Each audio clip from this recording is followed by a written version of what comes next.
हर हर महादेव, जय भोलेनाथ। दोस्तों, स्वागत है आपका हमारे YouTube चैनल वैदिक संयोग में। आज हम बात करने वाले हैं कि श्रावण के महीने में भगवान शिव की उपासना और पूजा कैसे करें। तो इसलिए वीडियो में अंत तक जरूर जुड़े रहें और वीडियो अच्छा लगे तो वीडियो को लाइक करें, चैनल को सब्सक्राइब करें और शेयर जरूर करें, जिससे और किसी का भी भला हो सके। भगवान भोलेनाथ की कृपा जिस पर बरस जाए उसका जीवन अपने आप सुधर जाता है।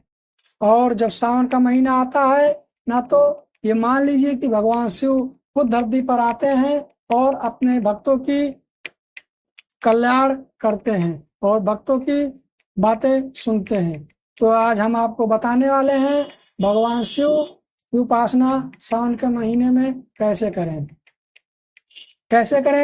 भगवान शिव की पूजा, वो भी बिल्कुल सही विधि से। क्या करें क्या ना करें और कौन से ऐसे मंत्र बोले जिससे भगवान शिव तुरंत प्रसन्न हो जाएं। चलिए शुरू करते हैं मेरे मित्रों। सावन का महीना भगवान शिव को सबसे प्रिय माना जाता है, क्योंकि इस महीने में समुद्र मंथन हुआ था। समुद्र से जो विष निकला था उसका पान भगवान शिव ने इसी महीने में किया था।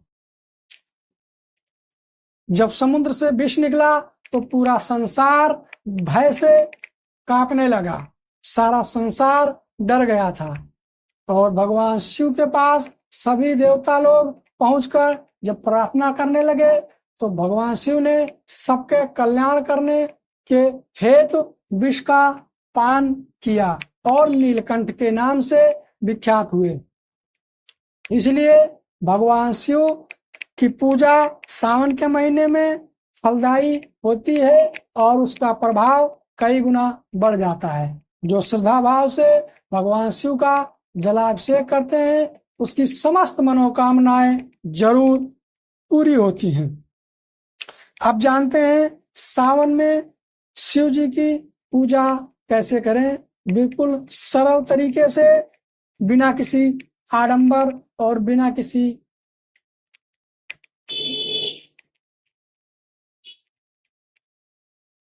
ताम झाम के। तो ध्यान से सुनिए और वीडियो को अंत तक जरूर देखें। सबसे पहले मेरे मित्रों, सुबह सुबह ब्रह्म मुहूर्त में उठकर अपने नित्य कार्य से निवृत्त होकर स्नान करें और उसके बाद शुद्ध वस्त्र पहने।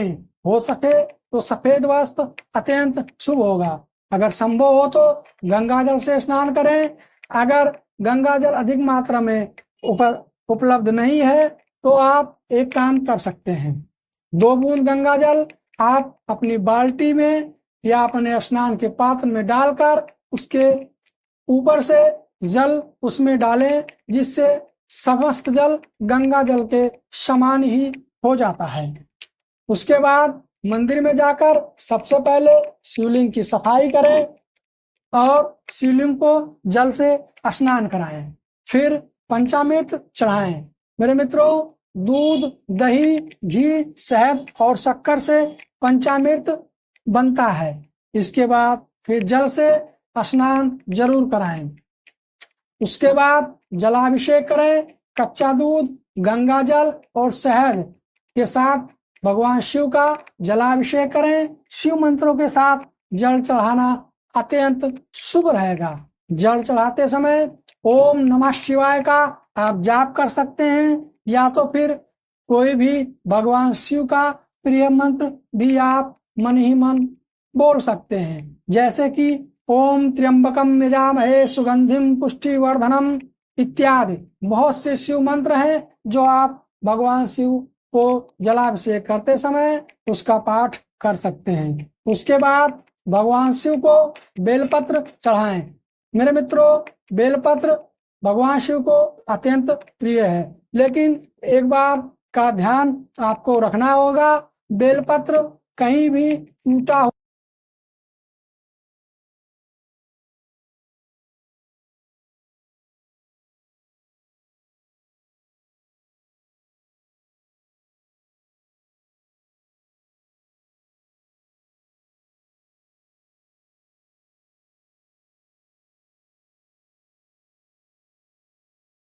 माना जाता है मेरे मित्रों।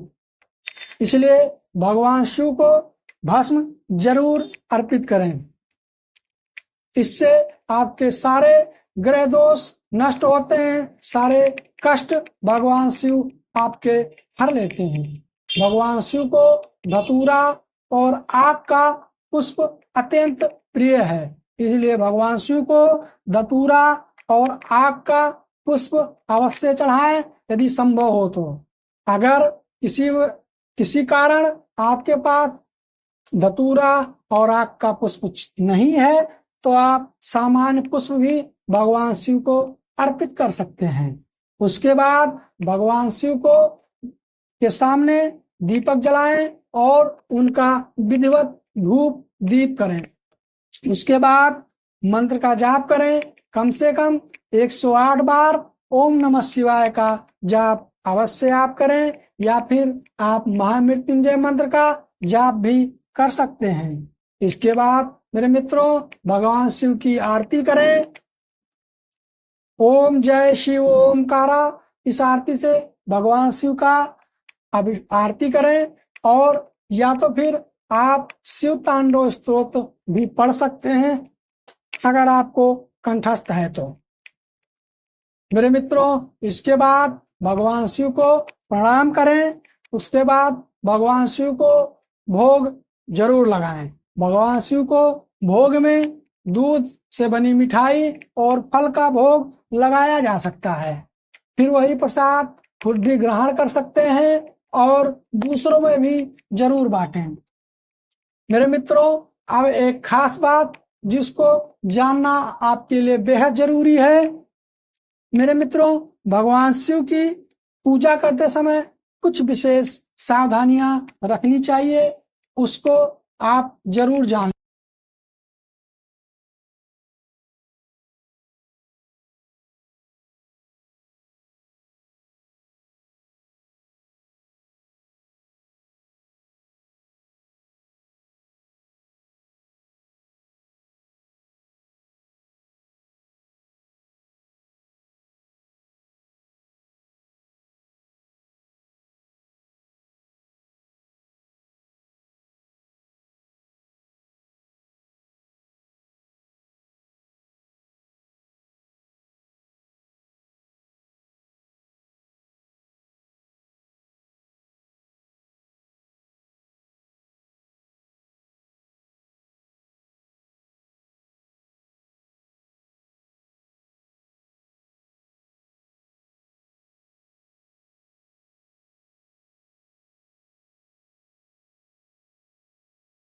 कोई कुविचार अपने मन में ना आने दें।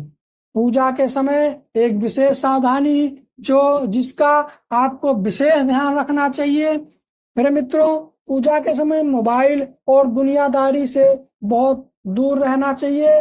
ऐसा करने से भगवान शिव आपसे रुष्ट हो सकते हैं। शिवलिंग पर मेरे मित्रों एक और जरूरी जानकारी आपको देना चाहता हूँ, जिसके बारे में बहुत कम लोगों को पता होती है, लेकिन इसका ध्यान देना बहुत ही जरूरी है। भगवान शिव को कभी भी शिवलिंग पर नारियल पानी नहीं चढ़ाना चाहिए, इसका आप विशेष ध्यान रखें। अब अगर आपकी कोई विशेष मनोकामना है तो सावन में ये उपाय आप भी कर सकते हैं, जिससे आपका कल्याण अवश्य होगा। सोमवार का व्रत रख सकते हैं आप। सावन में प्रत्येक सोमवार का व्रत रखना आपके लिए कल्याणकारी सिद्ध होगा। हर दिन शिव मंदिर में जाएं और जलाभिषेक करें। रोज 108 बार ओम नमः शिवाय का जाप आप अवश्य करें। हो सके तो गरीबों को भोजन जरूर कराएं। नीले कपड़े सावन में पहनने से आपको बचना चाहिए। हो सके तो ज्यादा से ज्यादा सफेद वस्त्र का प्रयोग करें। काले तिल का दान सावन महीने में विशेष लाभकारी परिणाम देता है। मेरे मित्रों कुंडली के दोष है तो आप महामृत्युंजय मंत्र का जाप सावन महीने में कर सकते हैं। इससे आपके कुंडली के सभी दोषों का खनन होगा और आप उन्नति और प्रगति के मार्ग पर अग्रसर हो जाएंगे। मेरे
आपका दिन शुभ हो। जय भोलेनाथ।